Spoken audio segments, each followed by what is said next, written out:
What's up everyone? Welcome to Best Clips. And today, we'll be talking about best upcoming movies. Ryan Reynolds' Deadpool has just made his first official appearance in the Marvel Cinematic Universe, in the most unexpected place possible. Ryan Reynolds suits up as Deadpool to promote his new movie Free Guy alongside his co-star Taika Waititi, who reprises his own MCU role as Korg from Thor Ragnarok. While this is ostensibly a multi-layered promotional ad for Reynolds and Waititi's new film, it's also a milestone in Marvel history, as Ryan Reynolds' Deadpool officially makes the transition from 20th Century Fox's old X-Men movie franchise into Marvel Studios' Avengers franchise.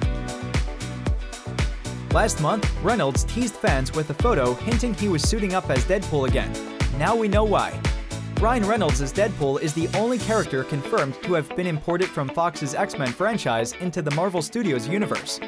Early this year, Marvel's Kevin Feige confirmed that Deadpool 3 is in the works at Marvel Studios, with Ryan Reynolds writing and starring in the film. So far, Reynolds is the only actor in the MCU to be getting an R-rated movie, a distinction that not even the PG-13 Blade reboot will get to share in.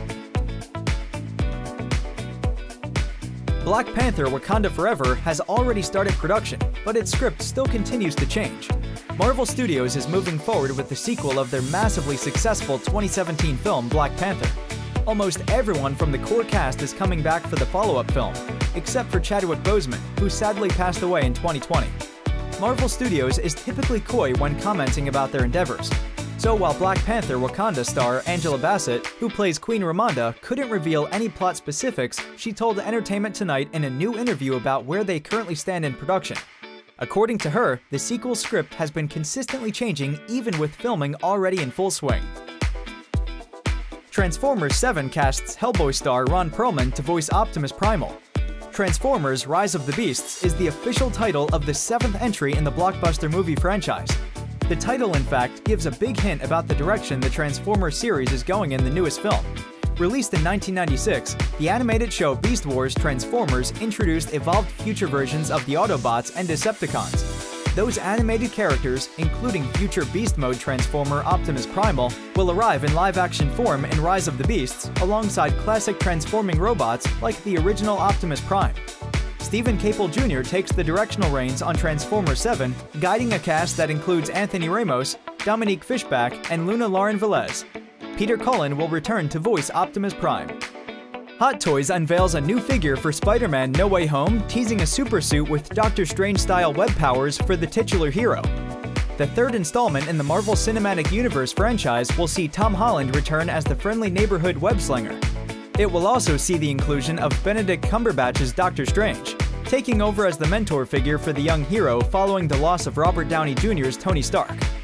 Though plot details are still unconfirmed for the film, No Way Home will see the return of Jamie Foxx as the villainous Electro from Sony's The Amazing Spider-Man franchise, and Alfred Molina as Dr. Octopus from Sam Raimi's Spider-Man trilogy, despite his seeming death in his sole appearance.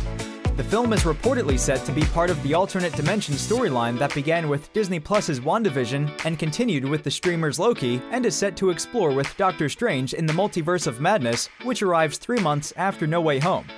As Marvel and Sony keep the lid sealed on the web-slinging threequel, one new intriguing detail has emerged.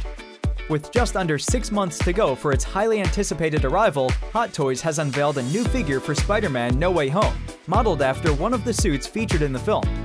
Currently labeled the black and gold suit, the first images of the figure point towards Spider-Man wielding new web powers that look similar to those of Doctor Strange's magic.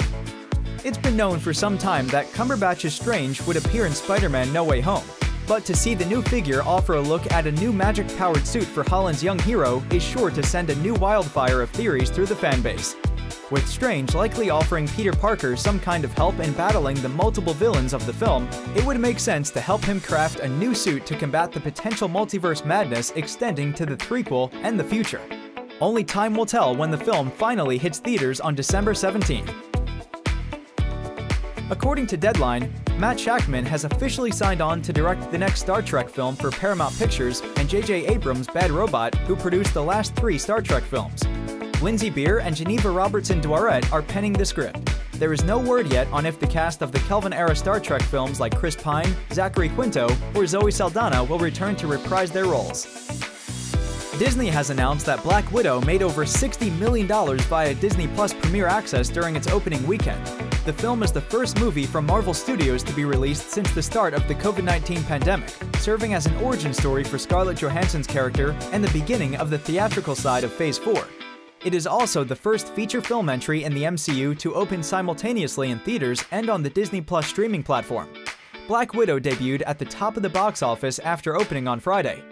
Disney announced that its $215 million gross was made up of $80 million at the domestic box office, $78 million from the international box office, and over $60 million from global Disney Plus sales.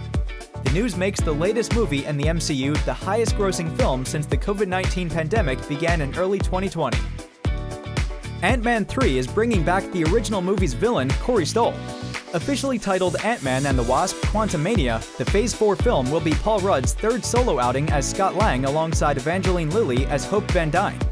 Now, during an episode of the Vanity Fair podcast, the hosts were discussing the Yellow Jacket Easter egg in Loki when senior writer Joanna Robinson stated that Corey Stoll would be returning for Ant-Man and the Wasp: Quantumania. While her sources are unclear, Cinema Reviewed was the first to report the news. Thanks for watching, and see you in the next one.